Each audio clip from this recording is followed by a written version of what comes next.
Muito bem, o nosso estudo de hoje é o nosso Evangelho no Lar, o estudo do livro Fonte Viva.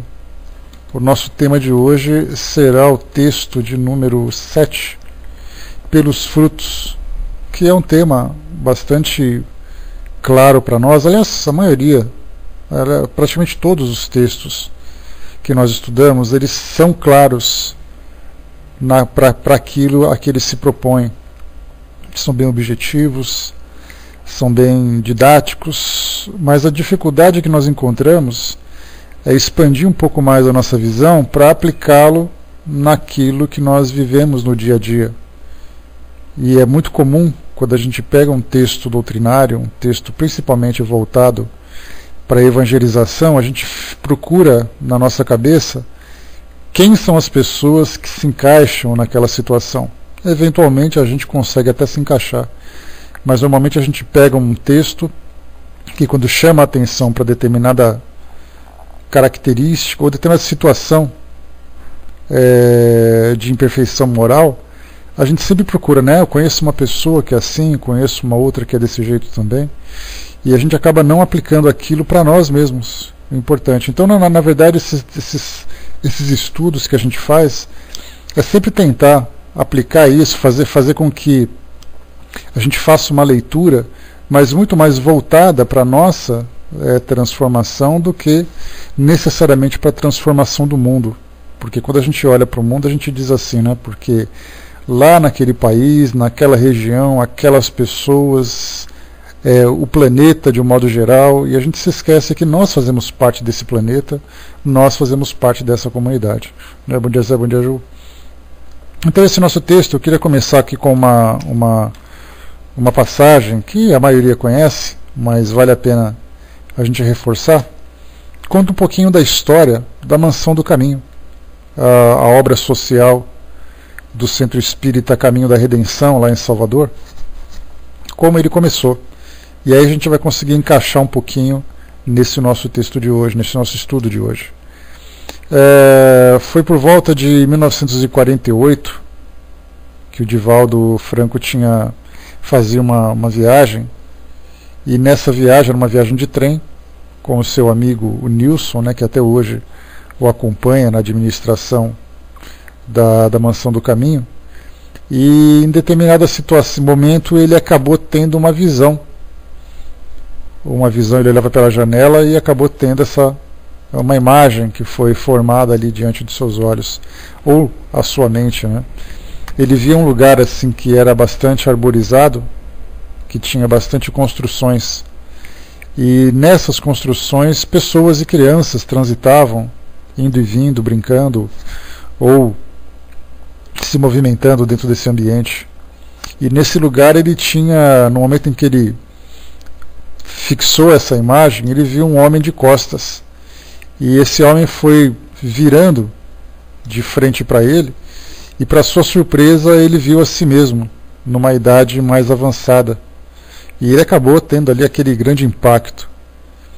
Esse Divaldo então relatou isso pro Nilson, comentando, e eles ficaram assim meio que sem entender, né, com aquela interrogação na cabeça, sem entender o que significava aquilo tudo, né?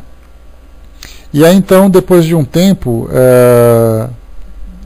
nessa conversa que eles estavam tendo, uma voz disse para ele que é isso que ele deveria fazer da vida dele, que era educar, falando isso para o Divaldo.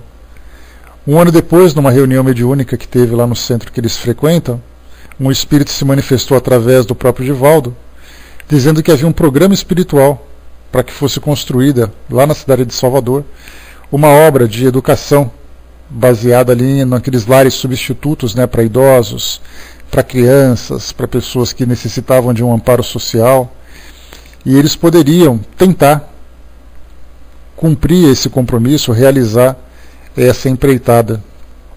Eles aceitaram, Divaldo e o Nilson aceitaram essa tarefa, e com a ajuda de um grupo de colaboradores, 3 anos depois, eles lançavam então um casarão, né? Eles compraram um casarão e para começar a fazer esse trabalho. Em 52, no mês de agosto, foi fundada então a Mansão do Caminho.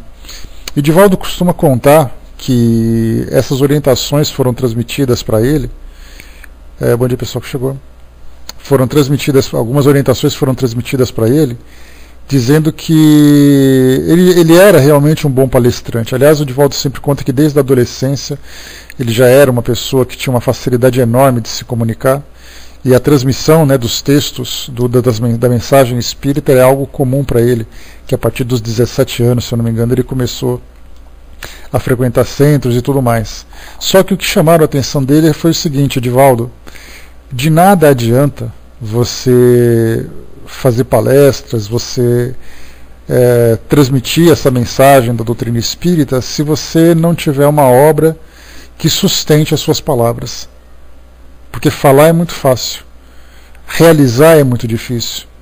Então você pode continuar, e aliás essa é uma tarefa que cabe a você, e a gente vê isso pela própria história dele, de palestras, né, a quantidade de palestras que já foram proferidas, países que já foram visitados.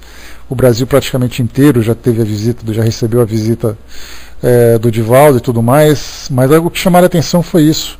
Não adianta você ficar falando se você não exemplificar aquilo que você fala. E isso aconteceu com Raul Teixeira, que também é um dos orientadores de uma obra social. O próprio Chico Xavier também fez a mesma coisa, fez o trabalho de psicografia, falava de bondade, psicografava livros, mas de nada adiantava se isso não se convertesse em realizações, em algo prático que pudesse mostrar realmente o sacrifício pessoal, a dedicação, o amor ao próximo. Então essas três referências que nós temos hoje, né, exatamente, Ju, seria o advogado deles, né, para atestar de fato aquilo que eles vivenciaram. Então, a partir desse pequeno relato que eu trouxe para vocês, a gente vai então para o nosso texto aqui do nosso livro Fonte Viva, que começa com uma passagem do livro de Mateus, capítulo 7, versículo 16, um pequeno trecho desse versículo, né, por seus frutos os conhecereis. Falava daquela história dos falsos profetas, porque hoje a gente vê muito isso na televisão, a realização das pessoas, o trabalho, né, que muitos religiosos acabam realizando em termos de difusão da Bíblia, mas muitas vezes esse trabalho esbarra na falta de concretização dessa mensagem. E é então, né, exatamente nessa passagem do Evangelho que fala sobre esses falsos profetas. E diz lá, né, Jesus comentava, né, que pelos seus frutos, pelo fruto você conhece a árvore. Porque uma árvore boa não vai dar mau fruto, e uma árvore má não vai dar bom fruto. Mas que essa árvore vai produzir exatamente aquilo que faz parte da sua própria natureza. E aqui esse texto diz para nós então: nem pelo tamanho, nem pela configuração, nem pelas ramagens, nem pela impotência da copa, nem pelos rebentos verdes, nem pelas pontas ressequidas, nem pelo aspecto brilhante, nem pela apresentação desagradável, nem pela antiguidade do tronco, nem pela fragilidade das folhas, nem pela casca rústica ou delicada, nem pelas flores perfumadas ou inodoras, nem pelo aroma atraente, nem pelas emanações repulsivas. Árvore alguma será conhecida ou amada pelas aparências exteriores, mas sim pelos frutos, pela utilidade, pela produção. Assim também nosso espírito em plena jornada. Ninguém que se consagre realmente à verdade dará testemunho de nós pelo que parecemos, pela superficialidade de nossa vida, pela epiderme de nossas atitudes ou expressões individuais, percebidas ou apreciadas de passagem, mas sim pela substância de nossa colaboração no progresso comum, pela importância de nosso concurso no bem geral. Pelos frutos os conhecereis, diz o Mestre. Pelas nossas ações seremos conhecidos, repetiremos nós. Bom dia, pessoal que chegou. Aqui então, nesta passagem, o que nós observamos hoje, para nós que somos seguidores da doutrina espírita, para nós que somos adeptos dessa filosofia, existe uma relação muito próxima entre o estudo e a prática. Quando nós comentamos a respeito do exemplo, quando nós comentamos a respeito da caridade, fora da caridade não há salvação, diz aquela máxima dentro da doutrina, nos ensina exatamente que tudo aquilo que a gente absorve de ensinamento nada mais é do que conhecimento. O conhecimento é fundamental. E a gente lembra sempre que quando os espíritos falam que existe aquela dupla, aquelas duas plataformas fundamentais para a elevação de qualquer indivíduo, a primeira plataforma que fala do intelecto, que sem inteligência a gente não consegue compreender tudo aquilo que envolve a nossa existência. É fundamental que a gente tenha um conhecimento voltado para a cultura, voltado para a ciência, voltado para a filosofia, voltada para a arte, para tudo aquilo que diz respeito à nossa existência. Naturalmente que não falamos de um conhecimento profundo. O próprio Rui Barbosa, me lembro, ele fala que o conhecimento dele é como um pires, né, que é raso, mas é bastante abrangente.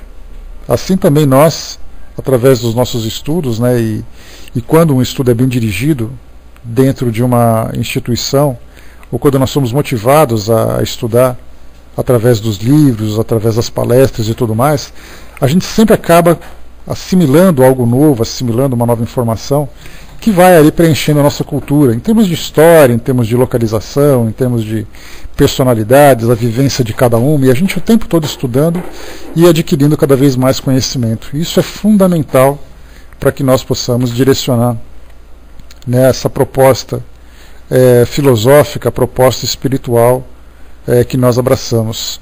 Mas a segunda plataforma fala exatamente sobre a parte moral. E moralidade a gente não desenvolve pela teoria. A moralidade é fundamental que ela seja desenvolvida pela prática.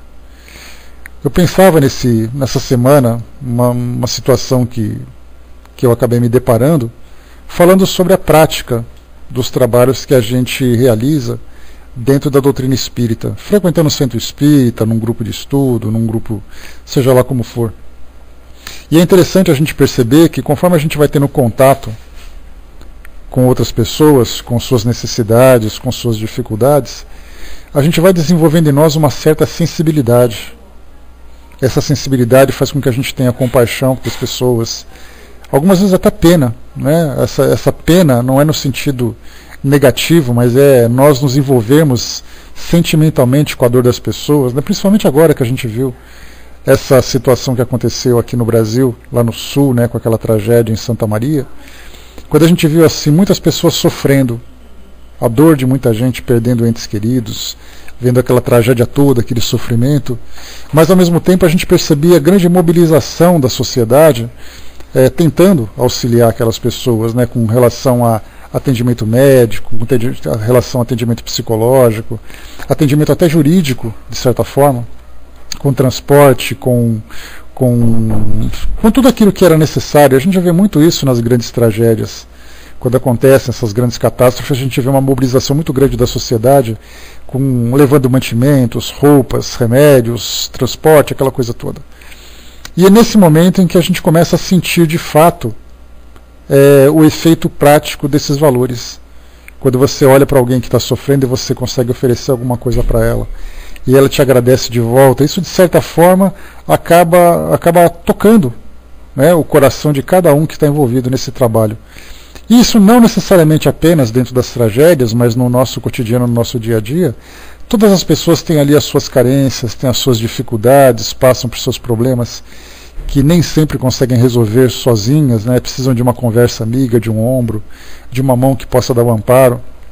E quando nós estamos nessa condição daquele que dá assistência, nós começamos então a perceber que essa sensibilidade vai se aflorando, a gente começa a desenvolver em nós determinados tipos de valores a partir do momento em que a gente começa a compreender a vida das pessoas e os caminhos que levaram essas pessoas àquela situação, àquela condição. E aí então a gente vê assim, bom, então eu vou parar de te julgar porque eu vejo que a sua dificuldade é muito grande. Eu compreendo a sua irritação porque se eu estivesse no seu lugar eu me comportaria da mesma forma. E aí então a gente começa a desenvolver a tolerância, começa a desenvolver a paciência, começa a desenvolver a caridade, o perdão, o amor, ainda que seja de modo superficial, porque o amor ainda é um sentimento que a gente não consegue compreender na sua real expressão. A gente sabe disso, né? Tanto o amor como a caridade, a gente gosta do nome, a gente deseja viver aquilo, mas infelizmente a gente não consegue compreender ainda. O nosso amor ele é muito limitado e muito direcionado apenas para as pessoas que são próximas a nós. O amor pelo desconhecido, o amor por um estranho, o amor por aquele que é um agressor, isso a gente não consegue ainda fazer. Mas a gente vai chegar lá, se Deus quiser, né? E Ele quer, né? Porque esse é o nosso objetivo.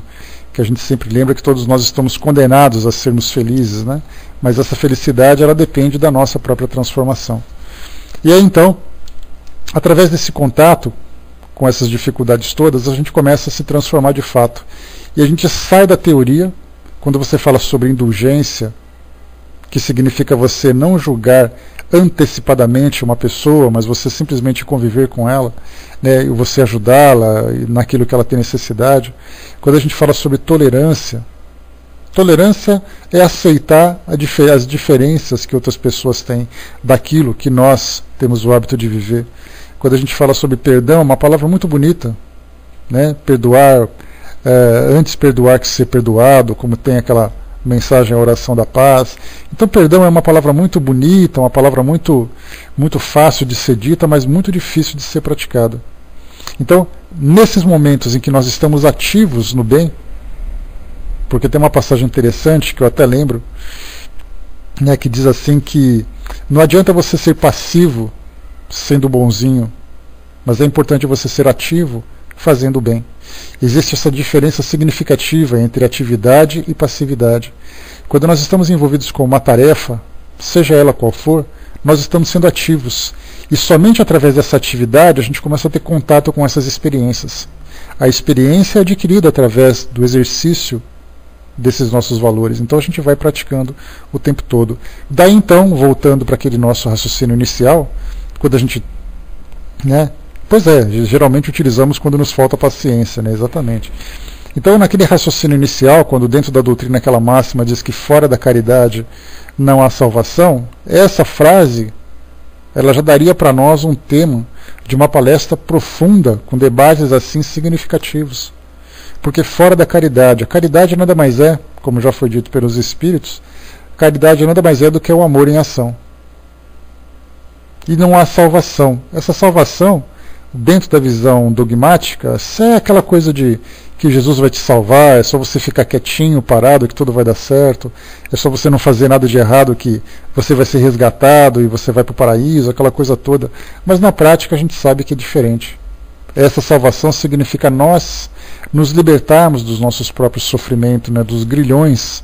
Os grilhões são aquelas correntes usadas pelos escravos, os grilhões do egoísmo, os grilhões do sofrimento, os grilhões da dor. Então, através da caridade, que é esse amor em ação, vai com Deus, Miriam, bom trabalho, bom fim de semana. Através da prática da caridade, através dessa atividade moral, nós conseguimos então nos libertar desse sofrimento que nos toca, desse sofrimento que nos agride. Isso a gente faz, é um raciocínio lógico. Tanto é assim que quando se fala sobre essa questão de sofrimento, é muito comum quando você vai buscar orientação num centro espírita, por exemplo, e ali você se depara, tanto no atendimento fraterno, ou mesmo através da orientação espiritual, uma pessoa está sofrendo, a primeira pergunta que os espíritos fazem é: você trabalha em alguma coisa? Você faz alguma coisa em termos de caridade? Aí as pessoas dizem: olha, eu não tenho tempo, eu não tenho isso, não dá, eu não conheço, eu não posso, eu não sei o que fazer. Cada um dá a sua justificativa. Mas é uma recomendação que é reforçada. Olha, para você sair dessa sua condição, é necessário que você comece a trabalhar. Não importa o que você faça, se você vai dobrar fraldas, se você vai empacotar sapatos, se você vai ajudar a cortar unha de pessoas idosas, cortar cabelo, se você vai ajudar a transportar pessoas para um atendimento médico, se você vai dar aula para crianças que têm dificuldade na escola, não importa o que você faça. É importante que você comece a trabalhar. Exatamente porque o trabalho faz com que a gente saia daquela nossa estagnação mental e comece então a colocar em prática aquilo que nós estudamos na teoria. Aquilo que a gente sempre ouve falar. Né? Quem no mundo ocidental não ouviu falar de Jesus? Todo mundo já ouviu falar dos valores cristãos, daquilo que Jesus fez, mas é aquela personalidade que fica distante de nós. Ah, Jesus fez aquela coisa? Ah, que legal, que interessante. Eu continuo vivendo a minha vida. Então as pessoas ouvem essas histórias, ouvem falar sobre o trabalho realizado por Jesus, mas elas não se espelham nisso. E aí então elas continuam sofrendo.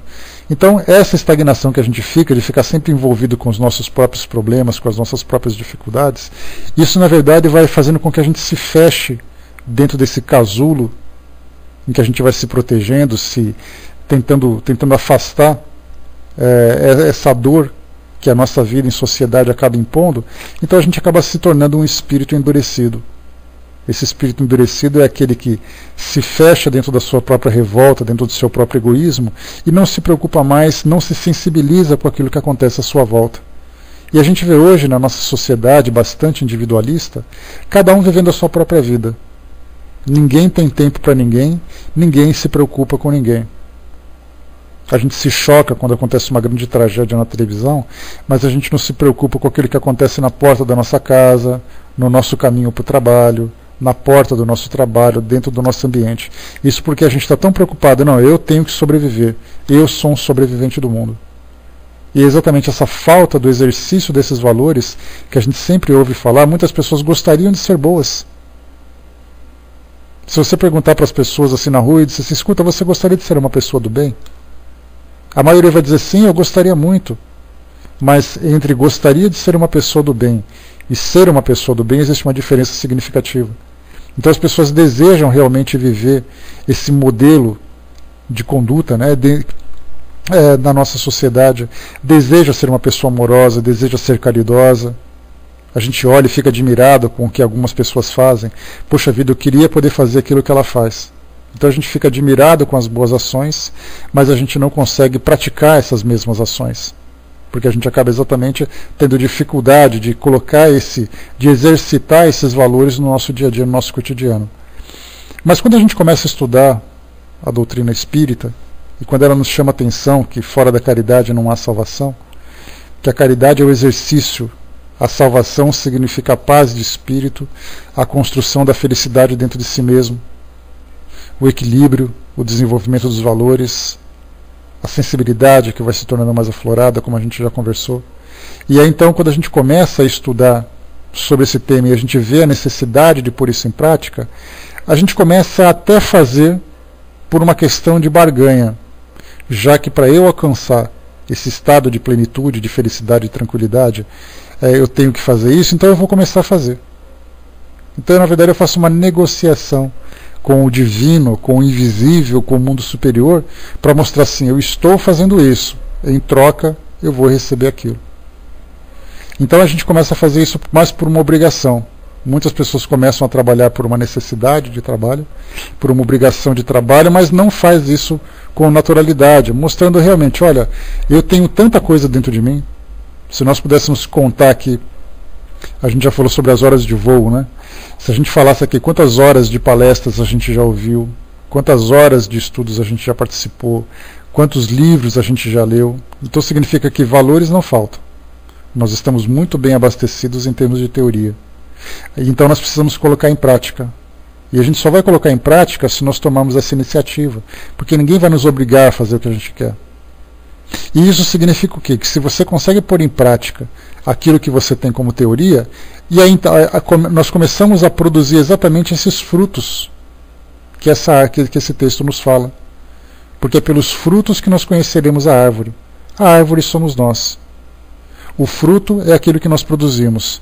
Se eu não produzo nada, significa que eu sou uma árvore improdutiva, uma árvore inútil.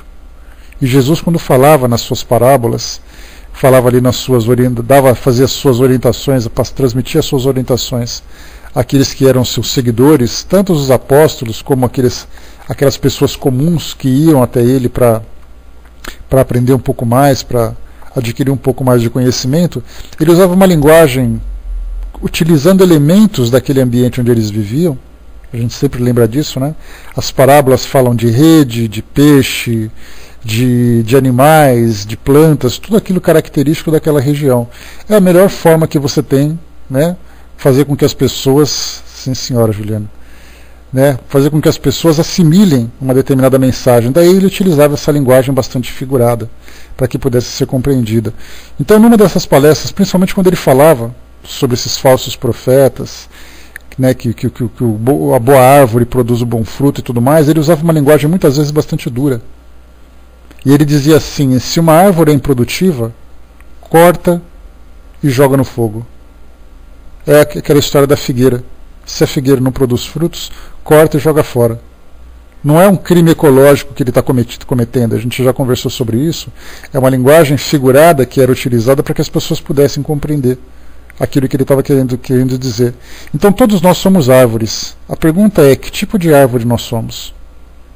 É aquela árvore que simplesmente ocupa espaço e absorve todos os nutrientes do ambiente à sua volta, mas não produz nada? Ou nós somos uma árvore que produz pequenos frutos, mas que certamente pode melhorar e produzir frutos maiores, mais saborosos, mais suculentos e mais doces?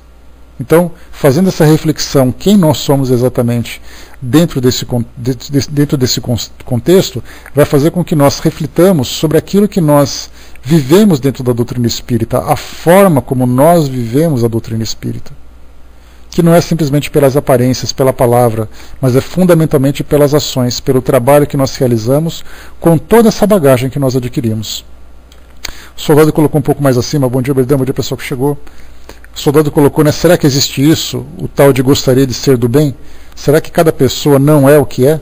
Seja boa, ruim, etc. Porque nisso pode ser muito falso moralismo, a pessoa falar que gostaria de ser isso ou não. Exatamente, soldado, né? Quando você fala assim, como você gostaria de ser? Ela vai dizer assim: eu queria ser uma pessoa que fosse útil, uma pessoa que fosse importante. Então nós criamos uma personagem na nossa mente, como se nós fôssemos atores, e nós criássemos aquela personagem para interpretar aquilo que é bem aceito pela sociedade. Hoje nós vemos que essas pessoas que se destacam na televisão por um trabalho de caridade, a gente fica, como eu falei para vocês, a gente fica admirando aquilo que elas falam, aquilo que elas fazem, aquilo que elas realizam. Só que essa admiração, ela acaba sendo improdutiva, porque na verdade essas pessoas servem para nós como exemplos daquilo que nós podemos ser, daquilo que nós podemos fazer. Então, ser bom é algo que todo mundo quer. Claro que nós falamos das pessoas que quando você não tem escrúpulos, quando você tem um caráter distorcido e tudo mais, você não tem essa preocupação. Mas hoje nós vivemos num mundo em que a maioria das pessoas gostaria realmente de viver essa bondade no sentido mais puro, mais verdadeiro. Então, quando você pergunta, você gostaria de ser uma pessoa boa de fato? Claro que sim, mas aí a gente começa assim: mas é que eu sou tão imperfeito ainda, eu tenho tantos defeitos, eu tenho tantas dificuldades de fazer com que aquilo que o outro fez e tal. Então a gente gostaria, só que a gente não consegue. E essa é exatamente a dificuldade. Então, desejar é uma coisa, e não é falso moralismo. As pessoas realmente gostariam de ser assim, só que a realidade mostra que elas não conseguem. Nós gostaríamos de ser assim. Quem de nós aqui não gostaria, por exemplo, de fazer um trabalho da dimensão daquilo que Chico Xavier fez? Um trabalho de caridade, porque dentro da doutrina espírita, se você não coloca a caridade como seu ponto de referência, é porque você não compreendeu ainda a filosofia. Então, quando nós pensamos assim, eu gostaria de fazer com que todos os valores que eu tenho fossem praticados em tal dimensão de realizar uma obra daquele tamanho. Eu gostaria de ser assim, por exemplo, fundador de uma instituição de caridade. Eu gostaria de ter aquele monte de gente sofrendo à minha volta para que eu pudesse ajudar. Claro que desde que isso não interferisse na minha vida. Porque essa é a condição que a gente coloca, né? Então, eu gostaria de fazer o que ele fez. A gente vê, por exemplo, Madre Teresa de Calcutá, que andava pelas ruas acolhendo os sofredores, os doentes, os abandonados. Quando a gente vê a Mansão do Caminho cheio de criança, que é órfã, que é abandonada, que apanhava em casa e é acolhida numa instituição como essa. Quando a gente vê no Centro Espírita ali aquele trabalho dos médiuns, o trabalho de cura, os trabalhos de psicografia, de desobsessão, ajudando aquele monte de pessoas, a gente vê assim, fica assim: poxa, como eu gostaria de fazer o que ele fez. Aí a gente peraí, mas eu posso não fazer o que ele faz, mas eu posso fazer coisas que eu tenho condição de fazer. Então a gente fica se espelhando muito naquilo que os outros fazem, porque na verdade, quando a gente não tem capacidade de criar essas próprias oportunidades, a gente acaba se espelhando naquilo que os outros criaram. Só que eles criaram de acordo com suas limitações, de acordo com as suas possibilidades, e nós temos que criar as nossas oportunidades de acordo com aquilo que a gente é capaz. Então todo mundo gostaria de fazer tal coisa, mas não significa que tenha a capacidade de fazer. Mas essa capacidade, quando ele diz assim, eu não tenho condições de fazer tal coisa, ele acaba se limitando. Porque ele acaba dizendo assim, eu gostaria de fazer aquilo, só que aquilo eu não tenho condições de fazer, então eu não vou fazer nada. Então ele acaba inconscientemente se limitando, se restringindo dentro da incapacidade de fazer aquilo que o outro faz. Então eu posso fazer uma pequena coisa. Eu tinha uma conhecida que ela ia em asilos uma vez por semana, como eu falei para vocês no início, cortar as unhas dos velhinhos. Tinha uma certa habilidade por cortar cabelo, cortava o cabelo daquelas senhorinhas que ficavam lá naqueles asilos. Porque lá eles não têm cabeleireiros, lá eles não têm manicures, lá eles não têm pessoas que fazem barba dos idosos com uma certa frequência, os profissionais até fazem com boa vontade. Então, na verdade, assim, são situações simples que você pode fazer. Você chegar lá e conversar com um idoso que não tem com quem conversar. Você brincar com uma criança, uma vez por semana você vai lá brincar, pintar, fazer tal coisa. Então são oportunidades diversas que a gente tem. Quem tem que ler um livro, por exemplo, Cássia, né? Se você tem conhecimento de informática, vá numa instituição e diz assim, olha, eu sei mexer com o computador. Eu posso ensinar alguém a fazer isso daqui? Eu posso ajudar vocês a carregar um armário para lá e para cá? Eu posso fazer. Então, quer dizer, oportunidades tem das mais diversas. É a gente que não tem, muitas vezes, a visão para poder ver que em cada situação dessa tem uma oportunidade. O soldado colocou ali em cima, em relação às árvores que produzem frutos, o que você acha sobre a questão da reprodução humana? No caso de pessoas que têm mais ou menos filhos, né, pessoas que decidem não ter filhos. Será que não são pessoas como árvores secas, por exemplo, mulher que não tem filhos? Olha, soldado, a maternidade ela é uma missão para as pessoas que desejam. Ela não é uma obrigação, a gente lembra disso. Então, na verdade, uma família que não tem filhos, não significa necessariamente que ela seja improdutiva.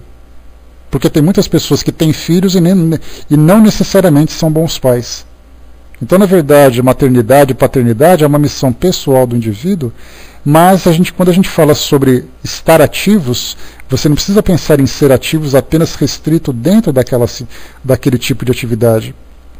Então, maternidade e paternidade não significa necessariamente algo relacionado com valores.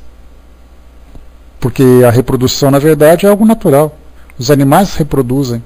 Os cães reproduzem na rua, gatos reproduzem, passarinhos reproduzem, tudo reproduz. A forma como você vivencia isso é o que faz a diferença. Tem casais que realmente preferem não ter filhos. Nada contra, nada a favor. Cada um sabe exatamente a forma como deseja viver aquilo tudo. Cada um sabe qual é a sua capacidade de cuidar de uma criança, de educá-la. Cada um sabe quais são o que ele deseja viver da vida dele, né? Então, isso não significa nada para mim assim, em termos de valores. Se você tem filhos, naturalmente você vai ter que assumir as responsabilidades disso. Né? Se você não tem filhos, você tem mais oportunidade de se tornar produtivo em outras ações. Né? Tem uma passagem interessante, só para vocês terem uma ideia. O Divaldo certa vez contou uma história numa palestra em que ele dizia o seguinte, que um casal de idosos foi procurá-lo e dizia assim, olha, nós gostaríamos de adotar uma criança, o que você pensa sobre isso? Divaldo pensou e comentou o seguinte com eles, olha, diante da idade de vocês é muito difícil, vai ser muito difícil cuidar de uma criança numa idade ainda tenra, que vai precisar de tanta atenção e vai exigir de vocês uma dedicação muito grande. Vocês já não têm mais condições de viver essa correria toda com as crianças. Então vale muito mais a pena vocês adotarem um lar de crianças, fazendo uma contribuição, participando naquilo que for possível, do que vocês levarem uma criança para dentro de casa. Então isso desperta assim, aquela atenção, mas peraí, o Divaldo disse que eles não seria bom para eles adotar uma criança? Sim, não seria bom para eles adotar uma criança. Mas eles podem trabalhar com crianças de outra forma. Então, assim, cada um tem a sua limitação, tem a sua capacidade, e isso deve ser respeitado. Porque, do contrário, se você abraçar uma causa que está além da sua capacidade, você vai transformar aquilo num tormento. Né? Pessoas, mas eu não tenho nada nem a favor nem contra, soldado, né? Como eu falei para você, né, isso é da escolha de cada um, não existe aquela obrigação, né? O que eu comentei sobre a adoção também agora do Divaldo é para mostrar que nem sempre você precisa abraçar uma causa para poder ser útil, ou você viver tal causa para ser útil, você tem outras oportunidades, né? E nesse caso, né, cada casal sabe o que faz, nada contra, não dá a favor. Né? Tem casal que eu diria assim, olha, quem dera se vocês não tivessem esses filhos. Tem outros casais que eu diria assim, poxa, você poderia ter filhos. Então cada um sabe exatamente como vai se resolver nessa situação. Né? Então nada contra, eu conheço, tem amigos que... Né? Sim. Né? Eu tenho amigos que são casados já há bastante tempo, são solteiros, viajam o tempo todo e tal. Eles têm oportunidades de fazer muitas coisas que eles querem, e fazer ou não é uma questão de opção. Né? Assim como eu falei para vocês, conheço gente também que tem filhos, que eu falava assim, poxa vida, por que essa família foi ter filho? Isso aí não é filho, isso aí não é uma maternidade, é um castigo para eles. Não só com relação aos filhos, mas da própria capacidade deles de fazer isso. Né? Então, o que a gente tem para passar para vocês aqui nesse estudo nosso é exatamente isso, é a gente começar a se avaliar, fazer uma avaliação nossa de que forma que nós estamos vivenciando, de que forma que nós estamos vivendo esses valores que nós assimilamos. Conhecimento nós temos, muito inclusive. Muita gente diz assim, mas eu sei muito pouco sobre espiritismo. Quanto tempo você ouve estudos, quanto tempo você participa de palestras, quantos livros você já leu? Então significa que você tem uma certa bagagem, você não é leigo para isso. Você pode até não ter a facilidade para expor as suas ideias, para participar de um tipo de debate, para escrever um artigo e tudo mais, mas conhecimento se tem. Exemplos, então, nem fala. Dentro do Espiritismo é fundamental. Quando a gente começa a olhar essas referências que nós temos do Espiritismo e a vida que eles tiveram, a gente começa a perceber que ali é uma referência significativa. Então a gente tem que começar a se avaliar. Porque é pelos frutos que nós conhecemos a árvore. Se nós somos uma árvore e não produzimos esses frutos, significa que nós somos uma árvore com problema. E é hora da gente começar a fazer uma reavaliação. Não significa necessariamente que todo mundo vai sair correndo agora procurando atividade para fazer. Cada um faz aquilo que pode, nas condições que pode e tudo mais. Mas é importante. Tá, obrigado, Betinho. Mas é importante a gente pensar realmente no conhecimento que nós temos e no exercício desses conhecimentos. Sem a prática, nós não desenvolvemos valores.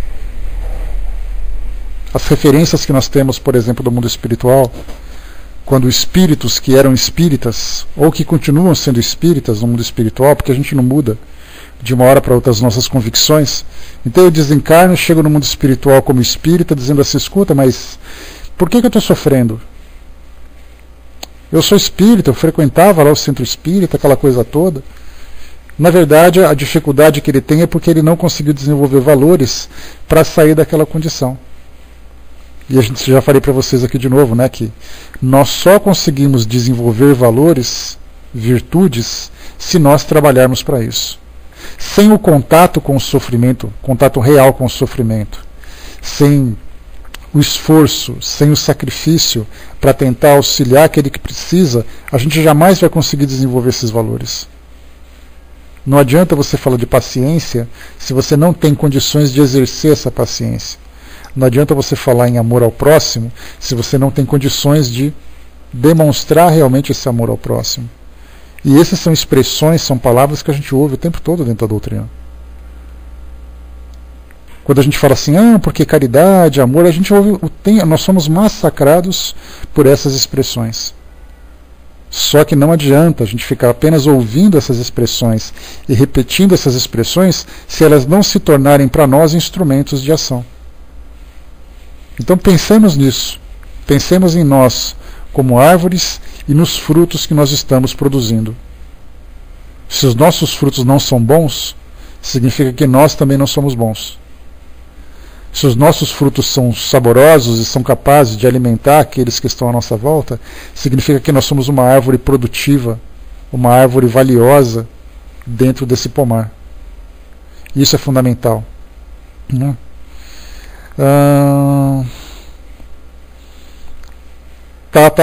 Sem dúvida, Matt. Sabe o que acontece? No começo, eu comentei agora há pouco, sobre uma questão interessante, que é quando a gente vai até uma instituição em busca de assistência, em busca de orientação. Eu passo por uma dificuldade, eu não consigo mudar meu modo de pensar, não consigo mudar meu modo de agir e tudo mais. E aí então eu vou até um centro espírita, vou até uma instituição religiosa de qualquer natureza, porque a gente lembra que o espiritismo não é o único posto de socorro que existe no mundo, posto de socorro espiritual que existe no mundo. Nós temos ali instituições que são bastante valiosas, bastante valorosas também. Quando as pessoas vão até lá dizendo assim, olha, eu não estou conseguindo mudar meu modo de pensar, não estou conseguindo mudar meu modo de agir, o que eu faço?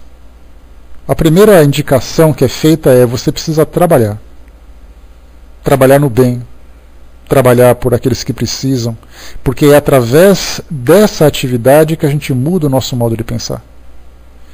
Eu começo a pensar diferente, eu estou assim aborrecido, estou chateado, aí eu vou, encontro alguém passando necessidade, eu vou ajudando e tudo mais, minha cabeça começa a mudar completamente.